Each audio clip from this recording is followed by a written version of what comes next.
Ça y est, on vient de poser le diagnostic, tu es en burn-out ou peut-être même en rechute du burn-out et cette fois tu as vraiment envie de t'en sortir, tu n'as pas envie de retomber une nouvelle fois, tu as déjà essayé des choses mais ça marche pas trop, alors je vais t'expliquer pas à pas les 6 étapes pour vraiment dire définitivement adieu à cette cochonnerie.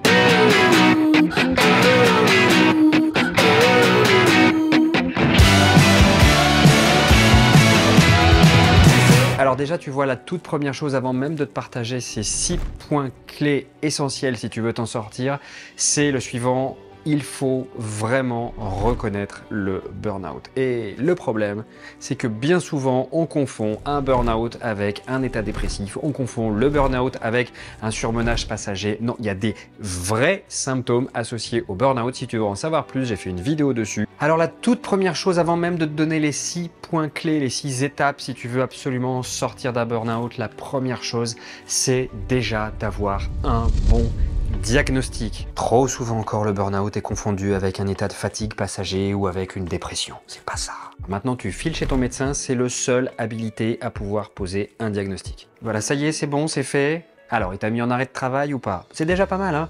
Alors, la toute première étape pour traiter ton burn-out, c'est déjà de se reposer. Je sais bien que si tu es en burn-out, t'as du mal à comprendre ce qui est en train de se passer pour toi. Ça, c'est ce qu'on appelle le driver soit fort. Tu as envie de continuer, tu as envie de te relever.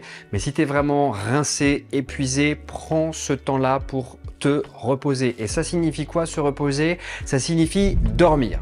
Je le sais bien, parfois dormir c'est super compliqué, d'autant plus quand tu as un terrain à faire des burn-out. Pourquoi? Parce que tes pensées elles moulinent dans tous les sens. Donc, pour mieux dormir, la première chose à faire nécessite parfois d'apprendre à calmer, à apaiser, à tranquilliser ses pensées. Et là-dessus, il y a plein de méthodes.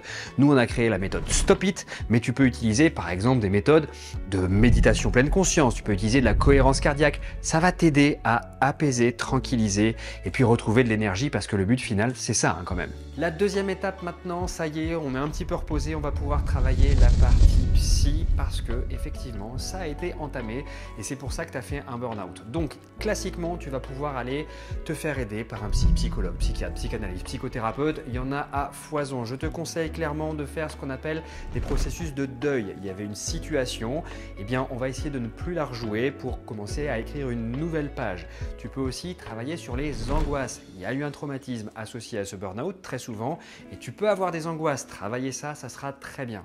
Si tu veux aller encore plus loin, ce qui à mon sens c'est absolument fondamental, ça va être de travailler sur tes drivers. Tu sais, ces petits programmes inconscients qui font que c'est plus fort que toi, tu es obligé d'être dans le soit fort, fais plaisir, soit parfait, les 3 drivers qu'on reconnaît à 100% dans les cas de burn-out. Si tu veux en savoir plus, j'ai fait une conférence là-dessus, elle se trouve en lien sous la vidéo dans la description, tu verras, j'en parle en long, en large et en travers. La troisième étape, si tu veux absolument être sûr de te libérer de ton burn-out, ne jamais rechuter, ça va consister à travailler sur tes peurs. Là, je te recommande la thérapie cognitivo-comportementale. C'est top pour bosser sur tes peurs. Alors, de quelles peurs on parle?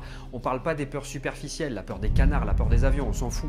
On va parler des peurs fondamentales, notamment la peur de l'abandon et la peur du rejet qui t'empêchent dans ta vie de tous les jours de demander une augmentation, qui t'empêchent dans la vie de tous les jours de dire non. Tu vas te sentir mal, eh bien, travaille sur ces peurs, tu verras, la TCC, ça va vraiment pouvoir t'aider. Voilà, si tu as bien suivi, là, normalement, on en est au point 3 seulement. Il en reste encore 3. Donc là, on vient juste de finir la partie du travail psychologique. Et c'est ça le problème. C'est que bien souvent, les gens se contentent uniquement de travailler la partie psy. Et ben ça va pas. Et c'est pour ça qu'on voit des rechutes. Donc 4, hyper important, une fois qu'on s'est débarrassé de la partie psy, on va travailler sur sa gestion du temps et notamment apprendre à être beaucoup plus efficient qu'efficace. Ça veut dire quoi être efficace et efficient? C'est très simple.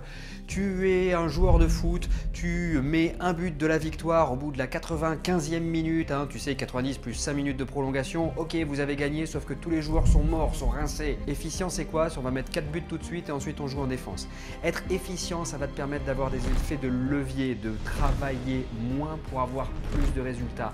Apprendre à être efficient, ça va te permettre aussi de mieux gérer ton agenda et d'y insérer, ça c'est aussi super important, des moments pour toi.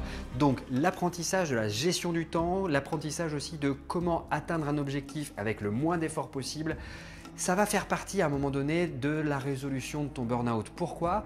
Parce que si tu te contentes encore une fois de la partie psy, c'est bien, tu vas retourner au boulot, tu vas être bien dans ta tête. Ouais, sauf que le boulot ne va pas t'attendre en fait. Tu vas te retrouver avec une montagne de tâches et à un moment donné, tu vas encore te retrouver en retard et submergé. Tu vas ramener ça à la maison et rebelote, tu retombes en burn-out. Donc, apprendre à travailler de manière plus efficiente, apprendre à mieux gérer son temps. C'est fondamental. Allez, on continue avec le point numéro 5, apprendre à manager. Ça peut te paraître bizarre ça d'apprendre à manager et pourtant c'est aussi super important.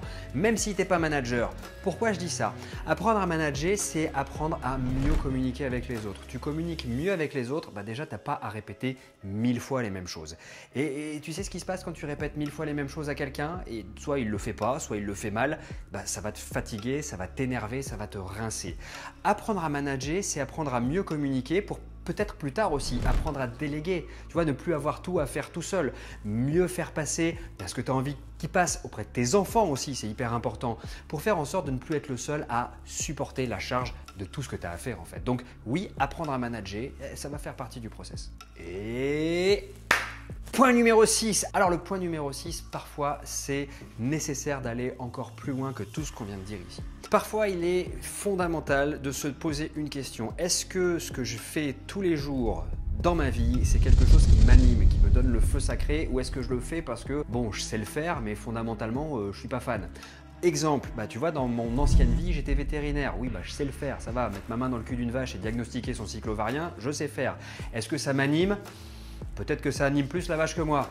Tu vois, donc faire à un moment donné de sa vie un espèce de bilan de compétences, non, un bilan d'appétence, ça va t'aider à pouvoir ensuite, blam, retrouver ta voie, te mettre tous les jours dans quelque chose qui te plaît, qui te donne le feu, qui te donne vraiment de l'énergie. Ça vaut vraiment le coup de faire ça pour pouvoir justement éviter de retourner dans une espèce de truc un peu boring où tu vas t'ennuyer en permanence et tu vas te vider.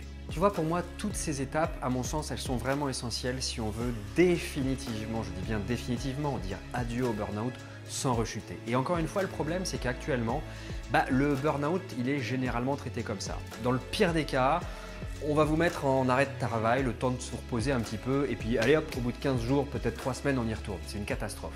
Dans le meilleur des cas, généralement aussi, on va vous mettre en arrêt de travail, on va vous faire travailler uniquement sur la partie psy. Donc finalement, vous retournez au travail tranquillisé, apaisé, mais rapidement, vous allez encore une fois crouler sous la montagne de tâches, sous des demandes auxquelles vous ne saurez pas dire non parce que vous avez peur de déplaire, peur de la hiérarchie, etc. Donc pour être synthétique, c'est vraiment un accompagnement de fond qu'il faut faire si on veut vraiment s'en sortir. Mais c'est top parce que justement ça vous permet une vraie évolution dans votre vie de tous les jours. J'ai connu un burn-out, en sortant de là, vous avez vu, j'ai complètement changé de vie en passant de vétérinaire à coach. Et c'est absolument pas rare que les personnes qu'on accompagne à travers le programme Quick Change changent totalement de vie après un burn-out justement parce qu'elles n'ont plus peur d'être qui elles sont et elles ont vraiment envie de passer le reste de leur vie professionnelle, tout comme personnelle d'ailleurs, alignées avec la personne qu'elles sont réellement. Et si toi aussi tu veux aller plus loin sur le sujet et quitter définitivement le burn-out, je t'en parle plus en détail dans la conférence en ligne que je fais totalement gratuitement. Tu peux la retrouver en lien dans la description de cette vidéo. En tout cas, j'espère que celle-ci, elle t'aura plu. Moi, je te dis à très vite et en attendant, prends soin de ta santé.